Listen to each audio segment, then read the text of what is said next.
अस्सलाम वालेकुम दोस्तों, कैसे हैं आप। उम्मीद है आप लोग बेहतर होंगे, अपने अपने कामों में बिज़ी होंगे। चलिए, तो आज मैं आपको बताऊंगा उर्दू के मुतज़ाद यानी कि विलोम शब्द, अपोजिट वर्ड। तो चलिए शुरू करते हैं। दरअसल हिंदी की तरह से ही उर्दू में ही अपोजिट वर्ड होते हैं। कुछ शब्दों को थोड़ा सा अलग तरह से प्रोनाउंस किया जाता है अपोजिट बनाने में। तो देख लेते हैं। जैसे यह है दाखिला। तो दाखिला दाखिला का मतलब का अपोजिट होता है निकलना। निकलना दाखिला हमारा एंट्रेंस होता है, निकलना मतलब वो एग्जिट होना है। मुकम्मल मुकम्मल का मतलब होता है कि पूरा का पूरा, यानी कि कंप्लीट। तो ये हो गया मुकम्मल।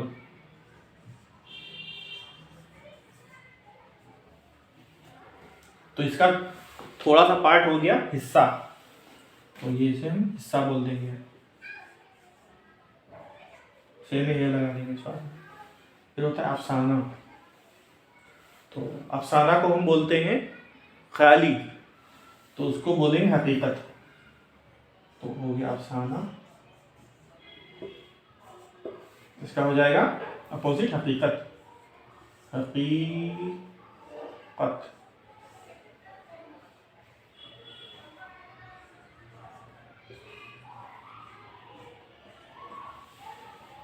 फिर आता है आसान। तो आसान को मुश्किल भी बोलते हैं। आसान का अपोजिट मुश्किल भी होता है और सहल भी होता है। तो ये लिखते हैं आसान, इसकी हो गया मुश्किल।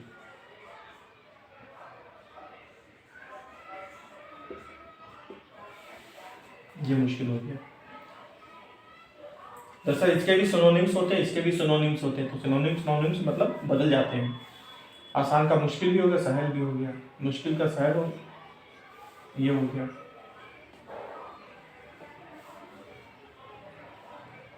तो ये हो गया जल्दी।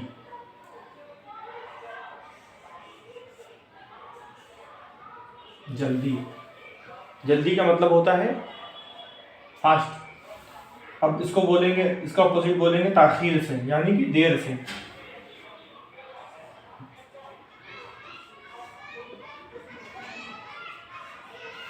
ये हो गया ताखीर से। अब यहाँ पे है सभी। तो सभी का कोई, सभी कोई का मतलब इक्का दुक्का। तो ये हो गया कोई। तो ऊपर, ऊपर का हो जाएगा नीचे। तो ये हो गया ऊपर, ये हो गया नीचे। अब होता है आगे। आगे का अपोजिट होगा पीछे। तो ये हो गया आगे, तो ये हो गया पीछे।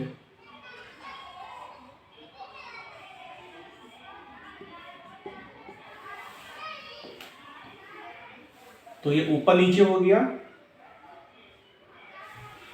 आगे पीछे हो गया। अब दाएं और बाएं देखिए।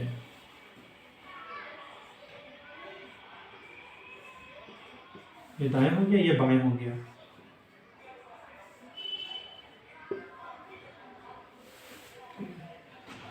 तो ऊपर नीचे, आगे का पीछे, दाएं का बाएं। अब मशरिक का मगरिब, शिमाल का जुनूब। तो मशरिक मगरिब मतलब पूरब पश्चिम। तो इसका हो जाएगा उत्तर दक्षिण। ये दोनों दिशाएं विपरीत होती हैं। एक हो गया पूरब, फिर उसका हो गया पश्चिम, फिर हो गया उत्तर। उत्तर का अपोजिट हो गया दक्षिण। देखिए मशरिक,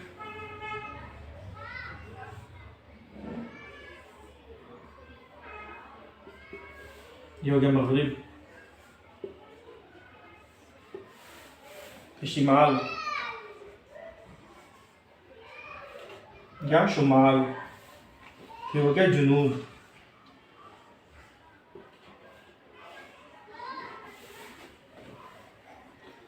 अब आते हैं पस्त। पस्त मतलब धीमे नीचे, और बाला का मतलब होता है ऊपर। तो पस्त,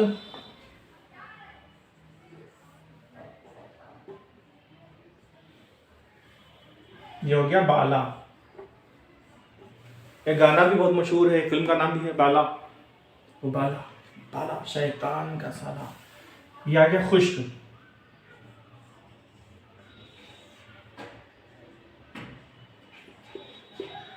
खुश्क का हो जाएगा तर। खुश्क मतलब सूखा होता है, तर का मतलब गीला होता है। खुश्क, खुश्क का तर। अब हो गया अक्सर, यानी कि बार बार कोई चीज दिखती है या कोई चीज होती है तो उसको हम बोलते हैं अक्सर। और उसका अपोजिट होता है कम अज कम, यानी बहुत ही कम, कभी कभी।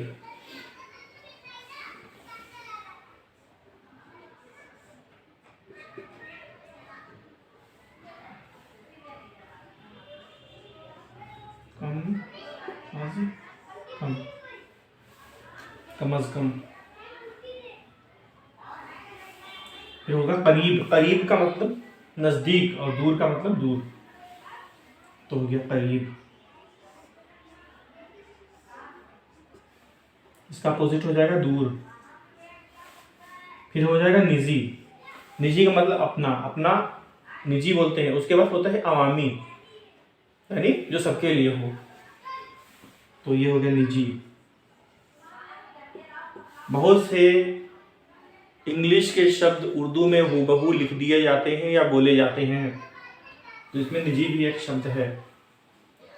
फिर हो जाएगा अवामी। अवामी ऐन से बनेगा, ऐन वाव अलिफ मीम और ये, अवामी। अब हो जाएगा हमेशा।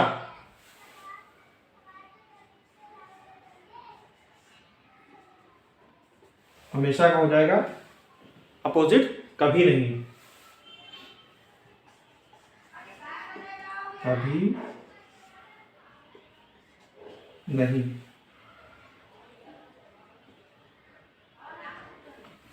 अब है तफरीक, उसका हो जाएगा जमा। तफरीक मतलब लोग सब अपनी अलग अलग चला रहे हैं, तफरका है उसके अंदर, तो उसको हम बोलेंगे तफरीक। तो ये तफरीक हो जाएगा, तफरीक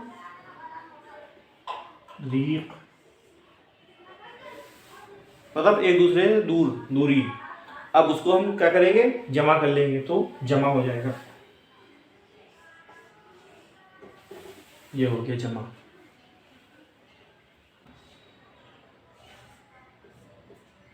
गर्म का हो जाएगा, आप बताइए, सर्द। ये मैंने लिख रखा है। अब सगीर, सगीर मतलब छोटा, तो इसका हो जाएगा कबीर।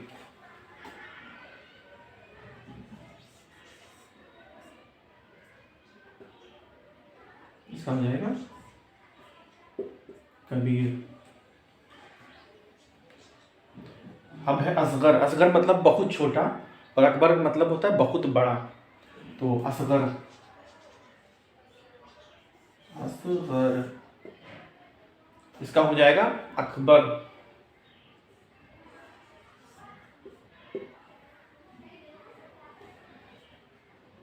मत लगाते रहे। फिर होता है आगाज।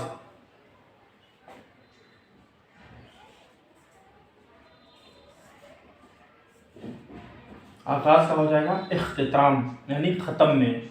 आगाज मतलब शुरुआत, इख्तिताम मतलब ख़त्म, सबसे आखिर में।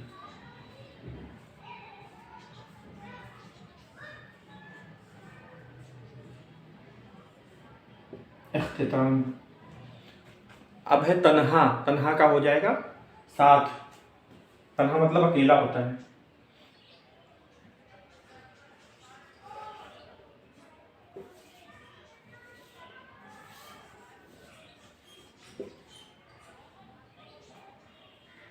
अब है आमद। किसी को आने को आमद बोलते हैं और उसके जाने को रवानगी बोलते हैं। तो जैसे हम आगमन और प्रस्थान बोलते हैं, उसको हो गया, आगमन को आमद हो जाएगा और प्रस्थान को रवानगी। तो आमद, अलिफ मद आ मीम और दाल, आमद और रवानगी।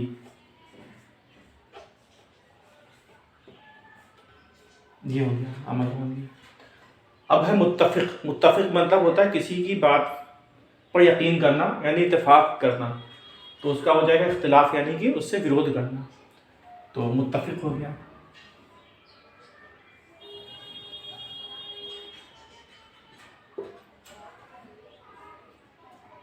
इख्तिलाफ।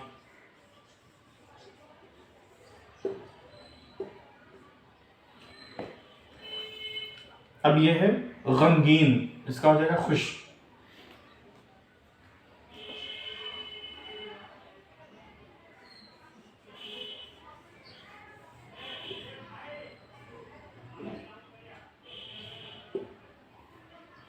अब हो जाएगा खुश।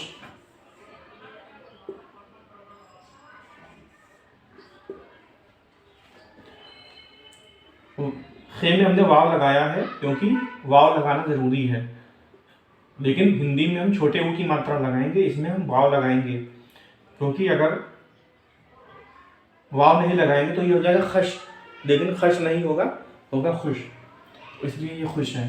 कुछ जगहों पे वाव लगाना पड़ता है, तो यहाँ पे भी वाव लगा, लेकिन वाव को ओ नहीं पढ़ा जाएगा, खुश नहीं पढ़ा जाएगा, ठीक है। अब है खतरनाक।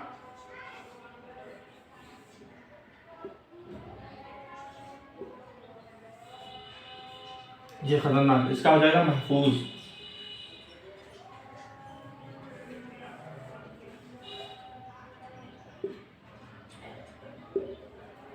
महफूज। फिर होता है मामूली, कहते नहीं आप मामूली हैं, तो कुछ अल्फाज ऐसे होते हैं जिसमें हम गैर लगा के काम चला लेते हैं, जैसे कि मामूली है तो गैर मामूली हो गया, अपना का गैर हो जाएगा, हाजिर का गैर हाजिर हो गया। तो हम चलिए आपको गैर वाले अल्फाज बताते हैं।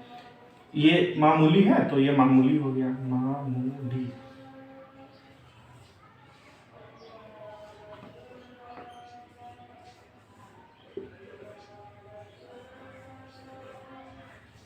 गैर मामूली। मीम में आइन लगेगा, फिर मूली लिखा जाएगा, ठीक है। अपना।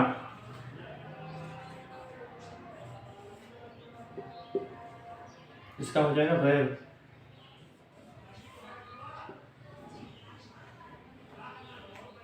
अब हो गया हाजिर।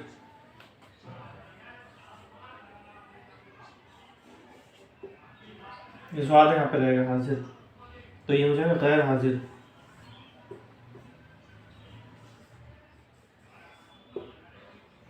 ठीक है, हाजिर गैर हाजिर। अब है मुत्तफिक।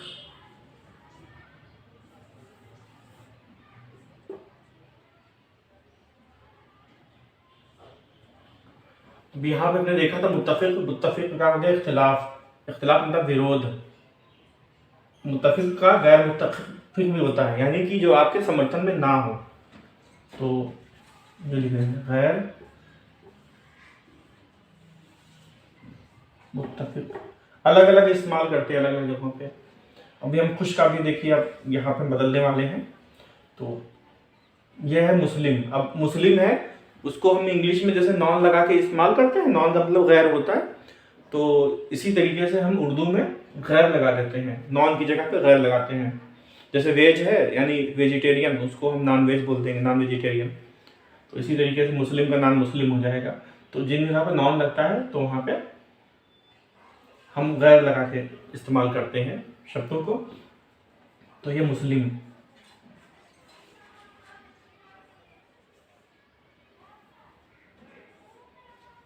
गैर मुस्लिम।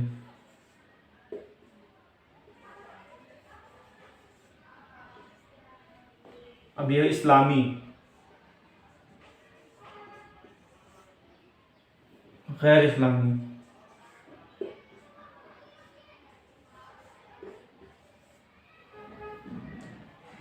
ये हो गया। तो इस तरह से गैर लगाते हैं। आप ध्यान रखिएगा, उर्दू के उन शब्दों में हम गैर लगाते हैं जिसमें इंग्लिश में हम नॉन लगाते हैं। और अब ये खौफजदा, इसका बहादुर होता है, तो देखिए बहादुर, बहादुर, खौफजदा।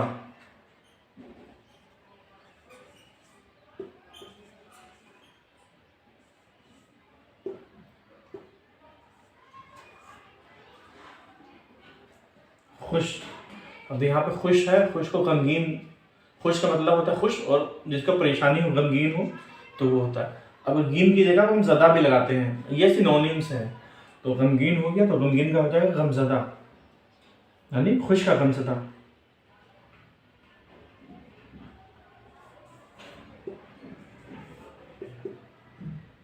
गमज़दा।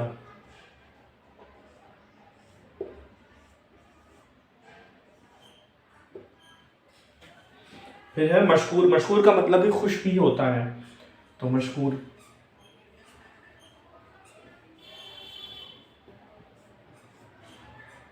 तो मशकूर है मग़मूम हो जाएगा।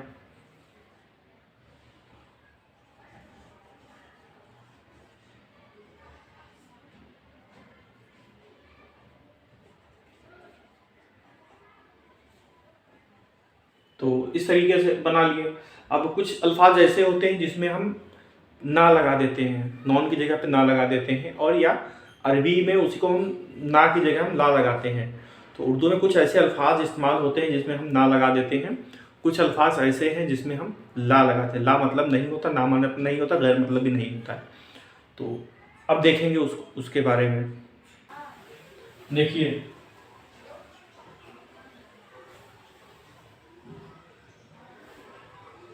अब हम ना और ला वाले शब्द आपको बताएंगे। तो जैसे मालूम है, मालूम, तो इसमें हम ला मालूम नहीं लगाएंगे, ये हो जाएगा ना मालूम।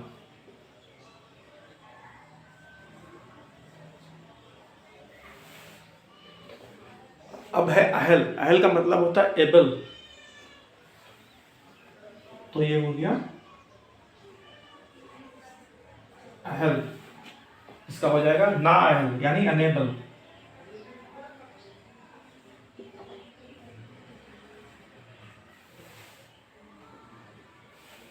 लायक।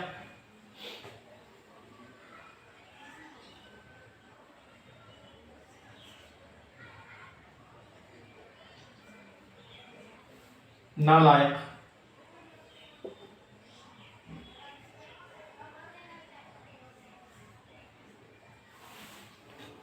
इसी तरह से वाकिफ। वाकिफ का मतलब होता है जानकार, जिसको जानकारी हो चीज की। ये इसका हो जाएगा ना वाकिफ, यानी जो जानकारी नहीं रखता हो, ना वाकिफ।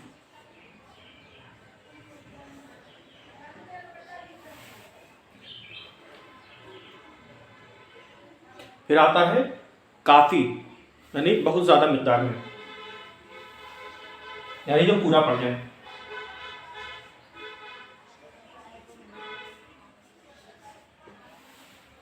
इसका हो जाएगा ना काफी।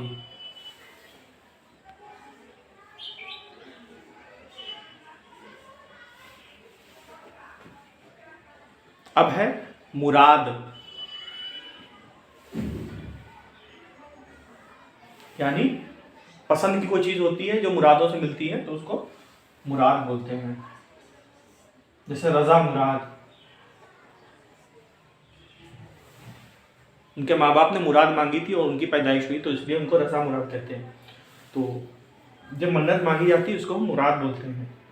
तो ऐसे इंसान जो अच्छा नहीं निकल जाता है तो उसको हम बोलते हैं ना मुराद, यानी जिसकी मुराद भी इंसान ना मांगे, ऐसा मुराद वाला, ऐसा इंसान ना मुराद।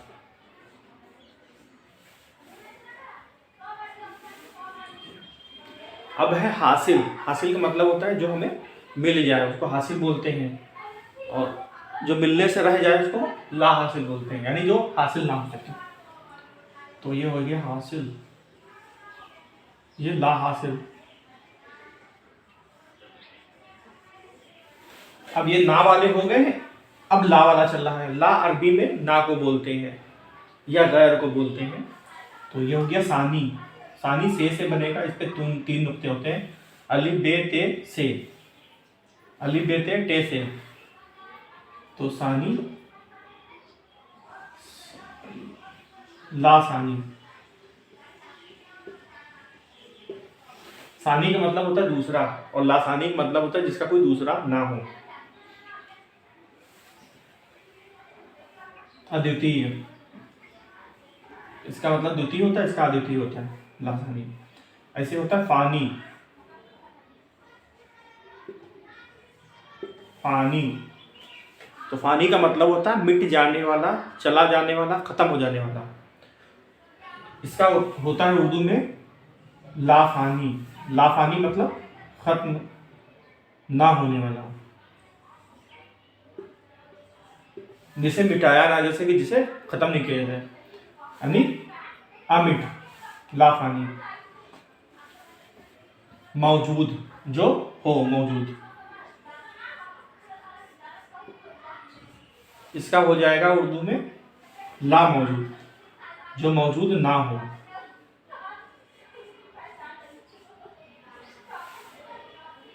फिर है मकीन, यानी जिसका मकान होता है या जिसका रहने वाली जगह होती है उसको बोलते हैं मकीन।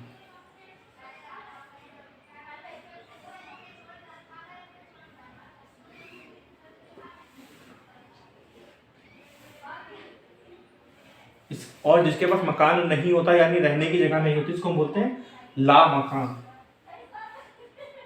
ला मकान, नून गुन्ना नहीं लगाएंगे, मकान हो जाएगा ला मकान। फिर होता है जवाब, जिसका कोई जवाब हो उसको बोलेंगे जवाब, उसका कोई जवाब ही ना हो उसको हम बोलेंगे लाजवाब, यानी जिसका कोई जवाब ना हो।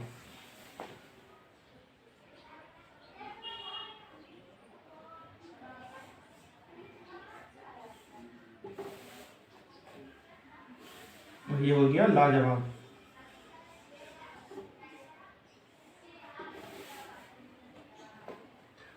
अब आते हैं इल्मी, यानी ज्ञान वाली चीज को हम बोलते हैं इल्मी, यानी हमारे ज्ञान में, संज्ञान में है। और उसका अपोजिट होता है ला इल्मी, यानी जिसका कोई इल्म ना हो।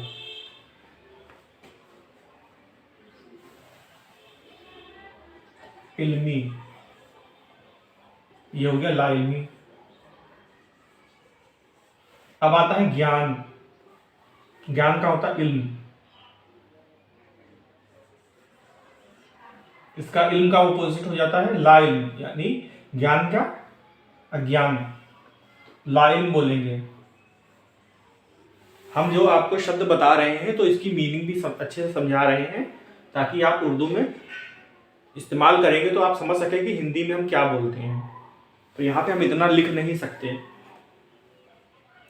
महदूद, ये लफ्ज है महदूद। महदूद का मतलब होता है सीमाओं से घिरा हुआ, सीमाओं में बंधा हुआ, यानी जिसकी कोई सीमा हो, सीमित। और लामहदूद का मतलब होता है जिसको कोई सीमा में ना बांधा जा सके, असीमित। तो ये हो गया सीमित, इसका अपोजिट हो गया असीमित। तो लिखते हैं महदूद, इसका हो जाएगा लामहदूद।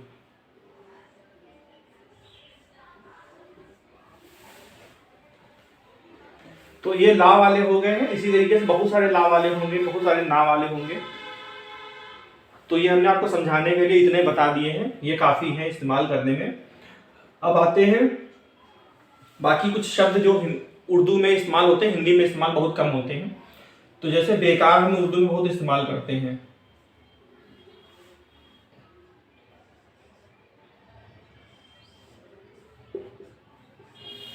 बेकार तो समझते ही है जो बेकार होता है। तो बेकार का मतलब अपोजिट होता है काम वाला, यानी फेल करने वाला, यानी कामकाजू। तो इसको बोलेंगे फ़ाल। अरबी में इस्तेमाल होता है फ़ाल, फ़ाइलुल लिमा युरीद। तो ये फ़ाइल हो गया।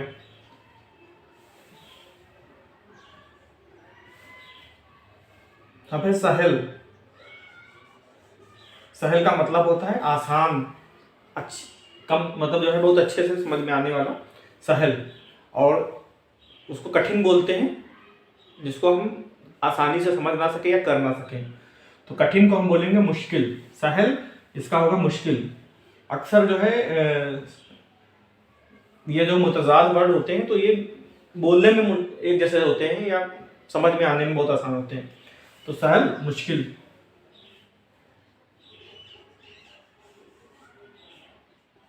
मुश्किल। नेकी है तो उसका हो जाएगा बदी। नेकी मतलब अच्छे काम काज, उसको नेकी बोलते हैं। बुरे काम काज जिसका फल बुरा होता है उसको हम बदी बोलते हैं। तो नेकी,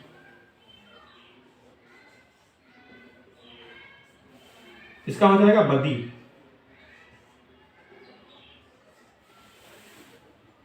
फिर आता है इनाम यानी कि पुरस्कार। तो पुरस्कार का अपोजिट होता है तिरस्कार यानी सजा।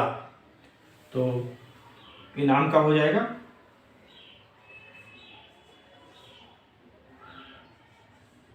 ये हो गया इनाम। पुरस्कार किया हो गया इनाम। अब सजा, सजा यानी तिरस्कार, तो हम लिख देते हैं सजा।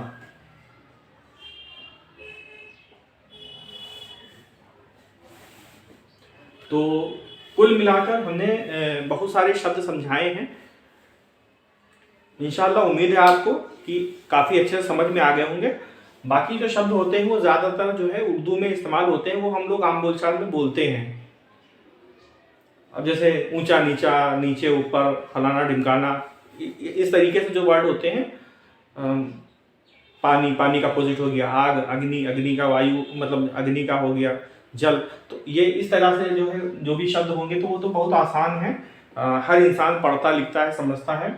तो ये कुछ अल्फाज ऐसे थे कि जिनको थोड़ा सा मुश्किल होता है समझना कि हम जानते हैं ये वर्ड तो है, इसका अपोजिट में क्या होगा। तो अपोजिट में ये वर्ड होंगे यानी मुतज़ाद शब्द यानी मुतज़ाद अल्फाज। तो अच्छे से आप इसकी प्रैक्टिस कर लीजिए, बार बार लिख लीजिए, समझ लीजिए। हमारी वीडियो को डाउनलोड करके खूब आराम से देखिए। अगर हमारे ऐप पे देख रहे हैं तो ऐप में भी वीडियो डाउनलोड कर लीजिए, खूब आराम से देखिए। तो बने रहिए, देखते रहिए, सीखते रहिए। अब हम आगे आपको बताएंगे मेल फीमेल कैसे बनते हैं, कैसे बोला जाता है, तो हम उसके बारे में जानेंगे। मिलते हैं अगली वीडियो में। खुदा हाफिज़। अपना ढेर सारा ख्याल रखिएगा।